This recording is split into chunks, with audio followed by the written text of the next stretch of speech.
So, the sidewalk outside your house right now is, I mean, it's actively fighting a war. Oh, absolutely. Right. Because most of us, we walk over driveways, patios, retaining walls every single day, and we just treat them like dead, immovable rock. Yeah, just background scenery. Exactly. You see a truck pour out some gray sludge, they smooth it over, and you assume it just hardens into this permanent feature of the landscape. But okay, let's unpack this because today we are looking at a stack of materials from a contractor called Palmetto Concrete, based down in Palmetto, Florida. Yeah, and looking at how they operate in that very specific environment, I mean, Yeah. it completely dismantles that whole illusion of concrete being static. It really does. We're looking at how the brutal, unique coastal weather of Palmetto. So we're talking intense sun, sky-high humidity, and, heavy seasonal rainfall. Right, the triple threat. Yeah, how that turns the simple act of pouring and maintaining concrete into this high-stakes engineering battle. It forces a complete perspective shift, really, because concrete is not a static material. It is a highly active, very porous structure that's just constantly reacting to its environment. It's breathing almost. Basically, yeah. When we examine a coastal climate like Manatee County, Florida, you realize that selecting the wrong materials or, executing the pour with even a slight miscalculation, it directly dictates whether a hardscape feature lasts for decades or if it just fails in a few years. The margin for error is just incredibly thin. Right, because the environment never stops applying pressure. Never. So for you listening right now, whether you are planning a massive home renovation, maybe managing a commercial property, or you just want to understand the hidden mechanics holding your neighborhood together, this deep dive is going to completely change how you look at the ground beneath your feet. For sure. We're going to explore the invisible mechanics of survival here, starting with, what happens on day one, the climate versus the pour, because Palmetto's weather is a constant assault. Oh, yeah. You have the sun baking the surface, the humidity saturating the air, and these random torrential downpours. And those aren't just like uncomfortable working conditions for the crew. No, not at all. They are active threats to the structural integrity of the material before it even sets. Yeah, the environmental variables present during the pour dictate the entire future of that structure. I mean, delivering a high-quality finished product like a flatwork driveway, it requires professional project management to guarantee superior structural results from literally the first minute. Which is wild to think about. It is. A lot of catastrophic, costly errors actually stem from incorrect water ratios in the cement mix. Right, because it's a specific recipe. Exactly. The mix design is a very precise ratio of water, cement, and aggregates, like sand and gravel. So if the humidity is incredibly high, moisture doesn't evaporate from the surface at the expected rate. Oh, I see. And then, on the flip side, if the sun is too intense, it bakes the top layer prematurely. It creates this hard crust on top while the bottom is still completely fluid. I kept thinking of an analogy while reading through these operational details. It sounds exactly like trying to bake a highly delicate souffle, but you're attempting to do it inside a sauna. Yeah, that's a great way to put it. Right. The environmental variables are so intense they threaten to just completely ruin the recipe. Mm, The humidity is messing with the surface moisture. The sun is flash baking the top. It's this incredibly volatile window of time. very volatile. But I have to admit, I had some pushback here, some confusion maybe. Is it? Well, I always assumed concrete just dried out in the sun, kind of like how a thick layer of paint dries. So Mm, if it's just drying out, why is a little extra heat or humidity such a structural death sentence? right, right. And what's fascinating here is that assumption is probably the single biggest misconception about infrastructure. Really? Yeah. Concrete does not dry. Wait, it doesn't dry. No, it doesn't dry. It undergoes a process called chemical hydration. Okay. When you mix water with Portland cement, you are kicking off a highly specific exothermic chemical reaction. Exothermic, meaning it gives off heat. Exactly. Yeah. So at a microscopic level, the cement particles are dissolving and they start sprouting these tiny spiky crystals. Spiky crystals. Wow. Yeah, and as those crystals grow, they interlock with each other and they interlock with the gravel and sand in the mix. Oh, so they're tying it all together. Right. That interlocking crystalline matrix is what gives the material its immense strength. It is not shedding water to become hard. It is physically absorbing the water into its molecular structure. Okay, my mind is a little blown. So it's a chemical transformation, not evaporation. Yes, That exactly. changes everything about how you treat it. And based on the operational timelines from Palmetto, that transformation is not quick. No, not at all. Because the source mentions that while the surface of a newly poured driveway might be hard enough to, safely bear standard foot traffic in 24 to 48 hours, the actual chemical curing process takes approximately 28 days. Yeah, for almost a full month, that slab in your front yard is actively building its internal crystalline structure. A whole month. The bonds are still forming. This is exactly why contractors strictly advise keeping vehicles and heavy machinery off a new surface for at least 7 days. Okay, that makes sense now. Yeah, the material needs that initial week just to reach its optimal compressive strength. I mean, if you drive an SUV onto a driveway on day 4, just because the surface feels hard to the touch, Which people do all the time. they do. Right. But the immense weight of that vehicle will microfracture those delicate crystal bonds before they've fully interlocked. Oh, man. Yeah, you are interrupting the chemical hydration process, and you're fundamentally, permanently weakening the structure from the inside out. You are snapping the microscopic bridges before they even finish building themselves. Exactly. So the sun and the humidity are interfering with this delicate 28-day chemical reaction. But the weather isn't just attacking from above, right? No. Because in a coastal environment like Palmetto, some of the most insidious threats are actually coming from below the ground. Yeah, the underground battle is arguably way more complex than the surface exposure. Oh yeah, we have to look at the soil composition and the water table.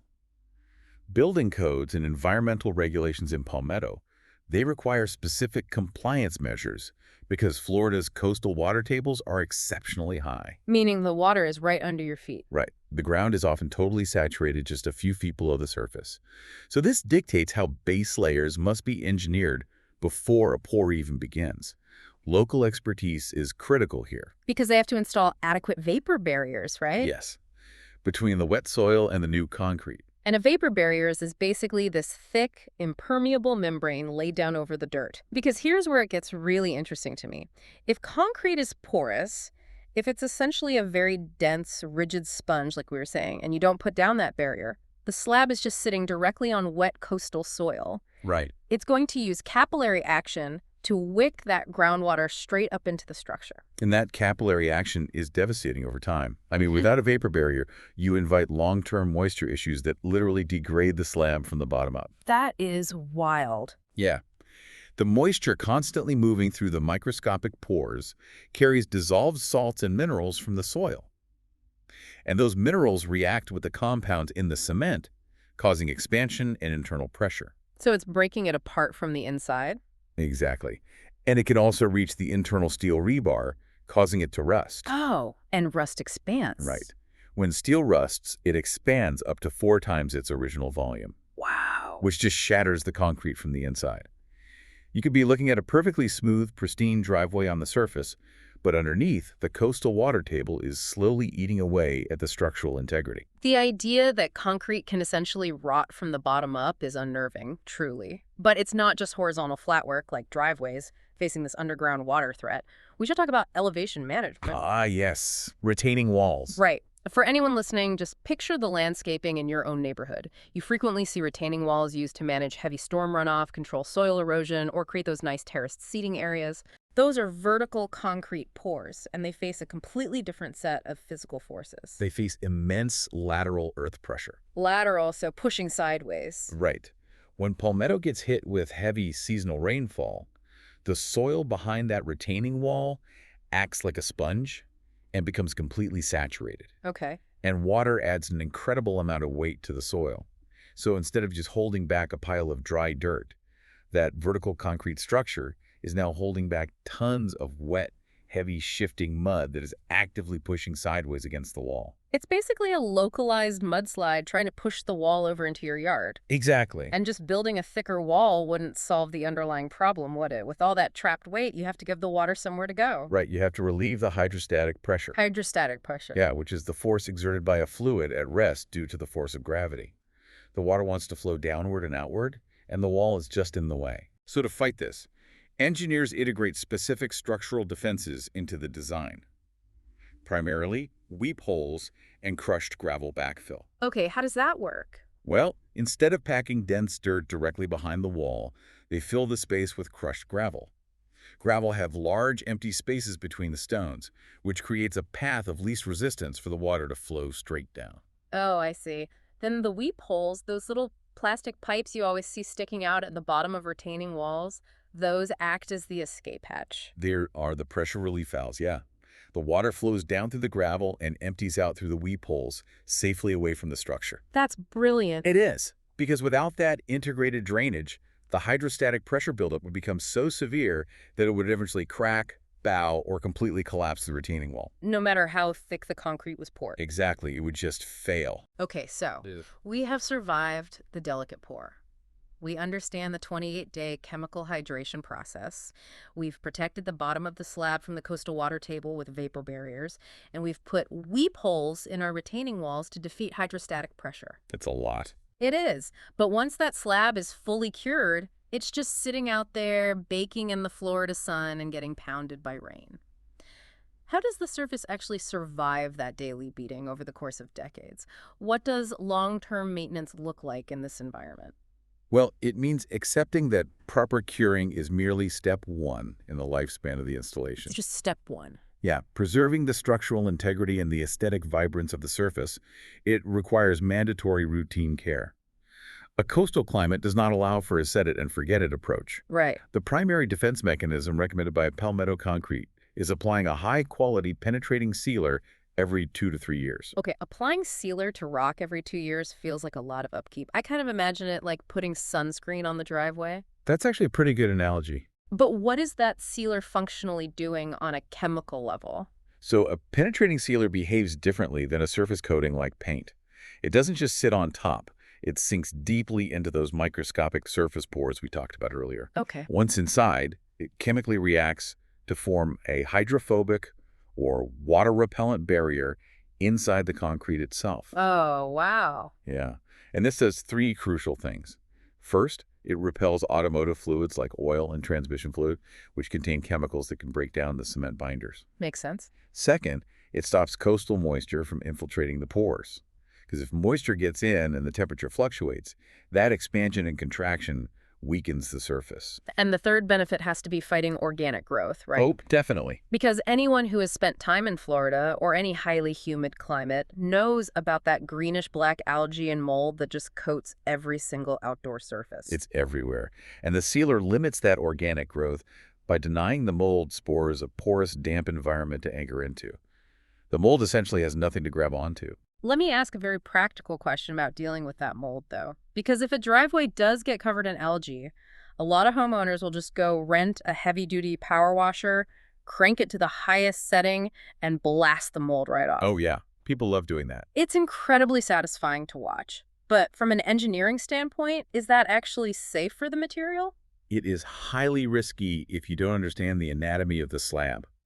Contractors issue very strong warnings about pressure washing. Really? Yeah. Regular cleaning is necessary, but you must use appropriate pressure settings and wide-angle nozzles. Because when concrete is finished, a layer of what is called cement paste rises to the top. Cement paste. Yeah, this paste is a smooth, concentrated layer of cement and water that cures into a hard protective skin over the rougher aggregate stones underneath. Okay, so if you blast the driveway with a 0-degree pressure washing nozzle, You are physically eroding that critical top layer of cement paste. they're blowing the skin right off the driveway. Exactly. You might strip away the algae, but you're also blowing the protective skin off your own driveway. Once that paste is gone, you expose the porous aggregate underneath to the elements, which just accelerates degradation. So you keep the surface looking temporarily pristine while permanently destroying its integrity. Right. It's a huge mistake. That's good to know. And the texture and finish of the concrete also play a massive role in how it interacts with the environment, right? Right. And how much maintenance it requires. Absolutely. Looking at the data, contractors use a finish matrix to match the physical texture to the functional utility of the space. For example, they list the standard broom finish as ideal for driveways and sidewalks. Right. And they create this by literally dragging a specialized broom across the wet cement paste, which creates these tiny uniform ridges. That provides very high slip resistance, which is mandatory for a surface taking daily vehicle traffic and heavy seasonal rain. Yeah, the friction is a non-negotiable safety requirement. Yeah.